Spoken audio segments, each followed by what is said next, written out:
Subscribe कीजिए हमारे channel को और बेल आइकॉन को दबाइए हमारी लेटेस्ट वीडियो सबसे पहले देखने के लिए।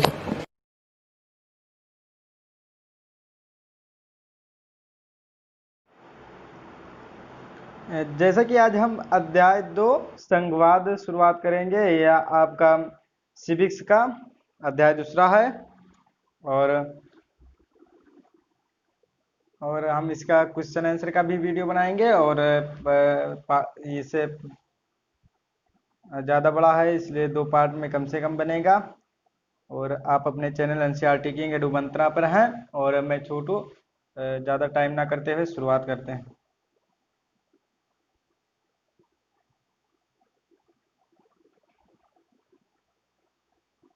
जैसा कि हम इसे परिचय से शुरुआत करेंगे। पिछले अध्याय में हमने गौर किया था कि शासन के विभिन्न स्तरों के बीच सत्ता का ऊर्ध्वाधर बंटवारा आधुनिक लोकतंत्रों में सत्ता की साझेदारी का एक आम रूप है। ऊर्ध्वाधर बंटवारा आप देख सकते हैं, एक सत्ता की साझेदारी का आम रूप है। इस अध्याय में हम सत्ता के बंटवारे के इसी स्वरूप पर विचार करेंगे। इसे आमतौर पर संघवाद कहा जाता है। याद रखिएगा, संघवाद किसे कहा जाता है। इससे एक ही लोकतांत्रिक व्यवस्था के अंदर अलग अलग इलाकों का साथ रहना और चलना संभव हो पाता है। अध्याय के शेष हिस्से में भारत के संघवाद के सिद्धांत और व्यवहार को समझने की कोशिश की गई है। आप परिचय अगर पढ़े हैं तो आपको पढ़ने में ज़्यादा दिक्कत नहीं पड़ेगा। संघीय ढांचे से संबंधित संवैधानिक प्रावधानों पर चर्चा के बाद इस अध्याय में संघवाद को मजबूत करने वाली नीतियों और राजनीति का विश्लेषण किया जाएगा। अध्याय के आखिर में हम भारतीय संघवाद के नए और तीसरे स्तर यानी स्थानीय शासन की चर्चा करेंगे। और अब हम ज़्यादा टाइम ना करते हुए शुरुआत करेंगे। आप उसका अभी निष्कर्ष आप देख सकते हैं। जैसा कि आपका पहला टॉपिक है संघवाद क्या है। संघवाद क्या है इसे हम देखेंगे। आइए एक बार फिर पिछले अध्याय में दिए गए बेल्जियम और श्रीलंका के अंतर पर गौर करें। आपको याद होगा कि बेल्जियम के संविधान में जो प्रमुख बदलाव किए गए उनमें केंद्रीय सरकार की शक्ति में कमी करना भी एक था। केंद्रीय सरकार में शक्ति की कमी एक था और ये अधिकार प्रांतीय सरकारों को दिए गए। बेल्जियम में उससे पहले भी प्रांतीय सरकारें थी, तब भी या उनकी अपनी भूमिका थी, अपने अधिकार थे, पर ये अधिकार उनको केंद्र द्वारा दिए गए थे और इन्हें केंद्रीय सरकार वापस भी ले सकती थी। सन 1993 में कुछ बदलाव हुए और प्रांतीय सरकारों को कुछ संवैधानिक अधिकार दिए गए। हम देखेंगे संवैधानिक अधिकार के क्या मिला था 1993 में बेल्जियम में। इन अधिकारों के लिए प्रांतीय सरकारें अब केंद्र पर निर्भर नहीं रहीं। याद रखिएगा कौन सा अधिकार क्या था उनका। ये आपका कभी कभी टॉपिक वाइज आ जाता है क्वेश्चन, तो दिक्कत पड़ता है आप लोगों को। 2-3 पार्ट दे दिया जाता है, फिर उसमें से क्वेश्चन पूछ लिया जाता है, तो आपको याद रखना चाहिए। इस प्रकार बेल्जियम ने एकात्मक शासन की जगह संघीय शासन प्रणाली अपना ली। देखिए इसी प्रकार श्रीलंका में व्यवहारिक रूप से अभी भी एकात्मक शासन व्यवस्था है, जिसमें केंद्रीय सरकार के पास ही सारे अधिकार हैं। एकात्मक शासन में आप देखेंगे केंद्रीय सरकार के पास सारे अधिकार रहता है। श्रीलंका के तमिल नेता चाहते हैं कि देश के सच्चे अर्थों में संघीय शासन व्यवस्था कायम हो। संघीय शासन व्यवस्था में सर्वोच्च सत्ता केंद्रीय प्राधिकार और उसकी विभिन्न अनुशासनिक इकाइयों के बीच बट जाती है। आमतौर पर संघीय व्यवस्था में दो स्तर पर सरकारें होती हैं। इनमें से एक सरकार पूरे देश के लिए होती है जिसके जिम्मे राष्ट्रीय महत्व के विषय होते हैं। जो देश के लिए होता है उसके राष्ट्रीय महत्व के विषय होता है। और फिर राज्य या प्रांतों के स्तर की सरकारें होती हैं जो शासन दैनंदिन कामकाज को देखती हैं, माने दिन देखती हैं। सत्ता के इन दोनों स्तर की सरकारें अपने अपने स्तर पर स्वतंत्र होकर काम करती हैं। याद रखिए, जो संघीय सरकार होती हैं वह स्वतंत्र होकर काम करती हैं। इस अर्थ में संघीय शासन व्यवस्था एकात्मक शासन से ठीक उलट है। और एकात्मक शासन को मैं आपको दिखाए थे, मैंने बताए थे कि उसमें पूरा शासन सिर्फ सिंगल पार्टी को होता है, जैसे संघ को ही हो सकता है या फिर राज्य को, माने संघ को ही अधिक होता है। एकात्मक व्यवस्था में शासन एक ही स्तर होता है और बाकी इकाइयां उसके अधीन होकर काम करती हैं। याद रखिएगा एकात्मक का। और इसमें केंद्रीय सरकार प्रांतीय व स्थानीय सरकारों को आदेश दे सकती है। याद रखिए, पर संघीय व्यवस्था में ऐसा नहीं होता है। पर संघीय व्यवस्था में केंद्रीय सरकार राज्य सरकार को कुछ खास करने का आदेश नहीं दे सकती है। राज्य सरकारों के पास अपनी शक्तियां होती हैं और इनके लिए वह केंद्रीय सरकार को जवाबदेह नहीं होती है। ये दोनों ही सरकारें अपने अपने स्तर पर लोगों को जवाबदेह होती हैं। आइए संघीय शासन व्यवस्था की कुछ महत्वपूर्ण विशेषताओं पर गौर करें और हम देखेंगे क्या क्या है। संघीय शासन व्यवस्था क्या आप देखेंगे। पहला आप देखें, यह सरकार दो या अधिक स्तर वाली होती है। याद रखिएगा, संघीय शासन व्यवस्था दो या अधिक स्तर वाली होती है। और दूसरा, अलग अलग स्तर की सरकारें एक ही नागरिक समूह पर शासन करती हैं, पर कानून बनाने व कर वसूलने और प्रशासन का उनका अपना अपना अधिकार क्षेत्र होता है। अभी हम देखेंगे कौन कौन सा अधिकार क्षेत्र होता है। तीसरा आप देखिएगा, याद रखिएगा एक टॉपिक बहुत जरूरी है क्वेश्चन आपको करने के लिए। विभिन्न स्तरों की सरकारों के अधिकार क्षेत्र संविधान में स्पष्ट रूप से वर्णित होते हैं। इसलिए संविधान सरकार हर स्तर के अस्तित्व और प्राधिकार की गारंटी और सुरक्षा देता है। याद रखिए। चौथा आप देखेंगे, संविधान के मौलिक प्रावधानों को किसी एक स्तर की सरकार अकेले नहीं बदल सकती। ऐसे बदलाव दोनों स्तर की सरकारों की सहमति से ही हो सकती है। याद रखिएगा, एक स्तर की सरकार नहीं बदल सकती, दोनों स्तर की सहमति से होगी।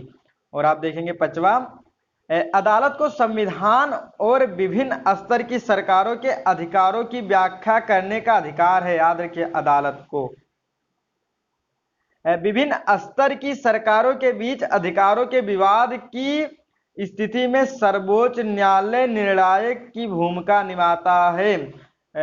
आप याद रखिएगा कि निर्णायक की माने विवाद के माने देश और विदेश माने देश के और राज्य के बीच के विवाद को सर्वोच्च न्यायालय ही निर्णय करता है।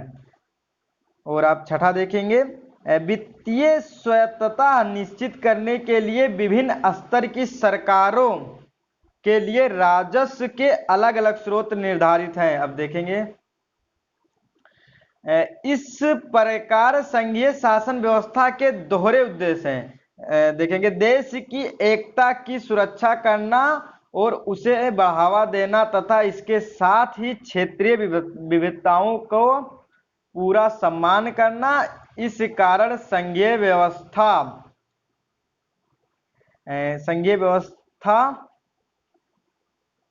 के गठन और कामकाज के लिए दो चीजें सबसे महत्वपूर्ण हैं। विभिन्न स्तरों की सरकारों के बीच सत्ता के बंटवारे के नियमों पर सहमति होनी चाहिए और इनका एक दूसरे पर भरोसा होना चाहिए। वे अपने अपने अधिकार क्षेत्रों को मानेंगे। आदर्श संघीय व्यवस्था में दोनों पक्ष होते हैं, आपसी भरोसा और साथ रहने पर सहमति। केंद्र और विभिन्न राज्य सरकारों के बीच सत्ता का बंटवारा हर संघीय सरकार में अलग अलग किस्म का होता है, याद रखिए। और यह बात इस चीज पर निर्भर करती है कि संघ की स्थापना किन ऐतिहासिक संदर्भों में हुई है। किस चीज पे? ऐतिहासिक संदर्भों। संघीय शासन व्यवस्था आमतौर पर दो तरीकों से गठित होता है। देखेंगे कौन कौन से दो तरीके। पहला तरीका दो या दो अधिक स्वतंत्र राष्ट्रों को साथ लाकर एक बड़ी इकाई गठित करना, याद रखिए। और इसमें दोनों स्वतंत्र राष्ट्रों माने राष्ट्र अपनी संप्रभुता को साथ करते हैं, अपनी अलग अलग पहचान को भी बनाए रखते हैं और अपनी सुरक्षा तथा खुशहाली बढ़ाने का रास्ता अख्तियार करते हैं। साथ आकर संघ बनाने के उदाहरण हैं जैसे संयुक्त राज्य अमेरिका। देखेंगे इसका संघीय सरकार का संयुक्त राज्य अमेरिका, स्विट्जरलैंड और ऑस्ट्रेलिया वगैरह है। और इसके बारे में भी और आगे हम पढ़ेंगे, लेकिन आप उदाहरण जरूर याद रखिए कि जैसे कभी पूछ सकता है एक नंबर में कि आप उदाहरण लिखिए संघीय सरकार का, या तो आप अमेरिका याद रखिए और स्विट्जरलैंड और ऑस्ट्रेलिया वगैरह। और हम इस तरह की संघीय व्यवस्था वाले मुल्कों में आमतौर पर प्रांतों को समान अधिकार होता है और वे केंद्र के बरक्स ज्यादा ताकतवर होते हैं, याद रखिए। केंद्र के से भी ज्यादा ताकतवर होते हैं प्रांत। संघीय शासन व्यवस्था के गठन का दूसरा तरीका आप देखेंगे, आप पहला देख चुके हैं। बड़े देश द्वारा अपनी आंतरिक विविधता को ध्यान में रखते हुए राज्यों का गठन करना, माने अपने आंतरिक विविधता को भी ध्यान में रखकर, जैसे भाषा या संस्कृति को भी ध्यान रखकर, याद रखिए।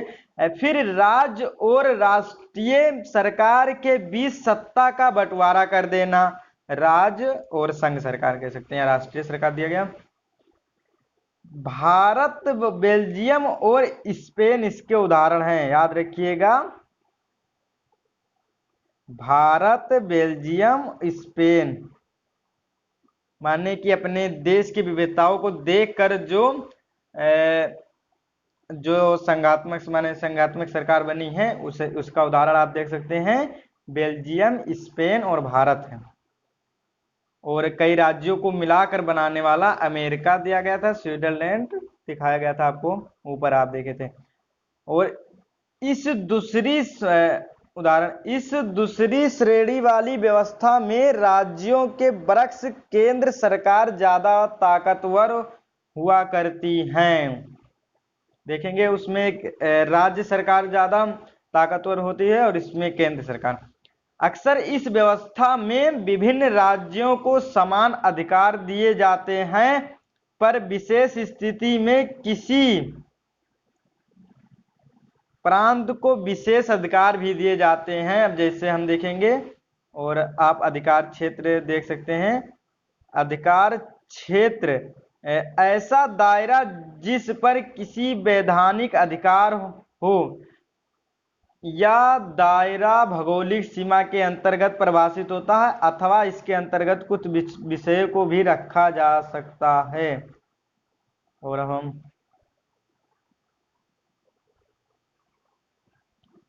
आप इसे चाहे तो सॉल्व कर सकते हैं।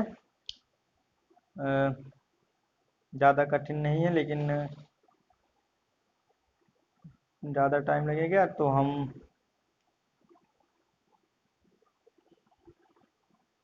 थोड़ा सा, आखिर छोटा है लेकिन ज़्यादा तो समय नहीं लगेगा, कर कुछ नेपाली नागरिक अपने संविधान में संघीय व्यवस्था अपनाने की बात कर रहे हैं। उनकी चर्चा कुछ इस प्रकार है।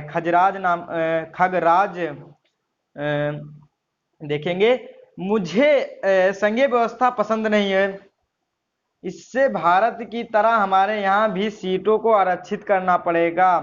ये गलत सोच रहा है। संघीय व्यवस्था बहुत बढ़िया चीज है और देश को चलाने के लिए अधिक से अधिक, जैसे आप बेल्जियम का देखे थे, लेकिन दूसरा देखें, मीता हमारा देश तो कोई बड़ा नहीं है, हमें संघ की क्या जरूरत है। आपको अगर अभ्यास प्रश्न याद होगा चैप्टर 1 का, तो उसमें दिया गया था कि चाहे छोटा देश हो चाहे बड़ा देश हो, उसको संघीय व्यवस्था की जरूरत होती है। और बाबूलाल देखेंगे, मुझे लगता है कि अगर तराई क्षेत्र में अपनी अलग राज्य सरकार बने तो क्षेत्र को ज्यादा स्वायत्तता मिल सकेगी। ये भी सही है, जैसे क्योंकि राज्य सरकार अगर बन जाएगा तब भी केंद्र संघीय शासन व्यवस्था के ही अंतर्गत आएगा। राम गणेश देखिए क्या कह रहे हैं भैया, मुझे संघीय व्यवस्था पसंद है क्योंकि इसका मतलब होगा कि पहले राजा जिन शक्तियों का प्रयोग करता था उनका इस्तेमाल इस व्यवस्था में हमारे निर्वाचित करेंगे। देखिए इनको बढ़िया से पसंद है, ताकि कभी इन्हें भी मौका मिल सकता है चुनाव लड़कर निर्वाचित बनने का। अगर आप इस चर्चा में शामिल होते हैं तो प्रत्येक पर टिप्पणी और आपकी प्रतिक्रिया क्या होगी, इसमें कितने संघीय व्यवस्था को लेकर गलत टिप्पणी की है। देखेंगे किसने। देखिएगा आप, संघीय व्यवस्था को पहला मीता ने किया और खगराज ने किया, और बाबूलाल और राम गणेश ने संघीय व्यवस्था के ऊपर थोड़ा बहुत बढ़िया नहीं किया, गलत किया माने। और आप तो इसे सॉल्व करते हैं। और भारत में संघीय व्यवस्था, हम एक टॉपिक इतना देख लें। भारत में संघीय व्यवस्था देखेंगे, हमने पहले देखा है कि बेल्जियम और श्रीलंका जैसे छोटे देश को भी अपने यहाँ की विविधता को संभालने में बड़ी मुश्किलें आती हैं। सोचिए कि भारत जैसे विशाल मुल्क में यह काम कितना मुश्किल होगा, जहां बहुत सी भाषाओं, धर्मों और क्षेत्रों के लोग रहते हैं। हमारे देश में सत्ता की साझेदारी की क्या व्यवस्था है, माने सत्ता की साझेदारी की क्या व्यवस्था हम देखेंगे। हम जैसे आइए संविधान से ही शुरुआत करें। एक बहुत ही दुखद और रक्त रंजित विभाजन के बाद भारत आजाद हुआ। दुखद माने बहुत दुख और ज्यादा दुख दर्द झेलना पड़ा, रक्त रंजित माने खून बहाव। आजादी के कुछ समय बाद ही अनेक स्वतंत्र रजवाड़े भारत में विलीन हो गए। जैसे हम देखेंगे, भारतीय संविधान ने भारत को राज्य का संघ घोषित किया। देखेंगे राज्यों का संघ घोषित किया भारतीय संविधान ने। भारत को क्या घोषित किया, आप कह सकते हैं कि, या इस टाइप का क्वेश्चन आ सकता है आप में कि भारत को राज्यों का संघ किसने घोषित किया, तो आप याद रखिएगा भारतीय संविधान ने। इसमें संघ शब्द नहीं आया, पर भारतीय संघ का गठन संघीय शासन व्यवस्था के सिद्धांत पर हुआ। माने इसमें संघ शब्द का नहीं हुआ, तब भी संघीय सिद्धांत पर हुआ था। आइए, हमने ऊपर संघीय व्यवस्था की जिन 7 विशेषताओं का जिक्र किया था उन्हें फिर से देख लें, और हम देख सकते हैं कि ये सभी बातें भारतीय संविधान के विभिन्न प्रावधानों पर लागू होता है। संविधान ने मौलिक रूप से 2 स्तरीय शासन व्यवस्था का प्रावधान किया है। पहला देखेंगे संघ सरकार, या जिसे हम केंद्र सरकार कहते हैं, और राज्य सरकार। राज्य सरकार है। केंद्र सरकार को पूरे भारतीय संघ का प्रतिनिधित्व करना था। बाद में पंचायतों और नगर पालिकाओं के रूप में संघीय शासन व्यवस्था का एक तीसरा स्तर भी जोड़ा गया। किसी भी संघीय व्यवस्था की तरह अपने यहाँ भी तीनों स्तर की शासन व्यवस्थाओं के अपने अलग अलग अधिकार क्षेत्र हैं। संविधान में स्पष्ट रूप से केंद्र और राज्य सरकारों के बीच विधायी अधिकारों को 3 हिस्सों में बांटा गया है। ये 3 सूचियां इस प्रकार हैं, जैसा कि अभी हम देखेंगे। आप पहला देख सकते हैं, संघ सूची में प्रतिरक्षा, विदेशी मामले, बैंकिंग, संचार और मुद्रा जैसे राष्ट्रीय महत्व के विषय हैं। याद रखिएगा, संघ सूची में क्या क्या आता है? प्रतिरक्षा माने रक्षा, विदेशी मामले, बैंकिंग, संचार, मुद्रा जैसे राष्ट्रीय महत्व के विषय। पूरे देश के लिए इन मामलों में एक तरह की नीतियों की जरूरत है। इसी कारण इन विषयों को संघ सूची में रखा गया। आप कह सकते हैं कि प्रतिरक्षा ये सब क्यों संघ सूची में रखा गया? आप याद रखिएगा, एक तरह की नीतियों की जरूरत है, इसी कारण इन विषयों को संघ सूची में रखा गया, माने डाला गया, इसमें लिखा गया है। संघ सूची में वर्णित विषयों के बारे में कानून बनाने का अधिकार सिर्फ केंद्र सरकार को है। जैसा कि संघ माने केंद्र सरकार, आप देख सकते हैं वैसे। और दूसरा आप देखिए, राज्य सरकार की सूची, जैसे राज्य सूची में पुलिस, व्यापार, वाणिज्य, कृषि, सिंचाई, प्रांतीय और स्थानीय महत्व के विषय। याद रखिए, जो कृषि है आपका राज्य सूची में आता है, सिंचाई भी कृषि से जुड़ा है तो वो भी राज्य सूची में आता है, और व्यापार, वाणिज्य ये सब आपका राज्य सूची में आता है। राज्य सूची में वर्णित विषयों के बारे में सिर्फ राज्य सरकार ही कानून बना सकती है। जैसा कि राज्य दिया गया है तो राज्य सरकार ही काम बनाएगी उसका। और हम तीसरा देखेंगे, समवर्ती सूची। समवर्ती सूची में शिक्षा, वन, मजदूर संघ, विवाह, गोद लेना, उत्तराधिकार जैसे विषय हैं जो केंद्र के साथ राज्य सरकारों की साझी दिलचस्पी में आते हैं।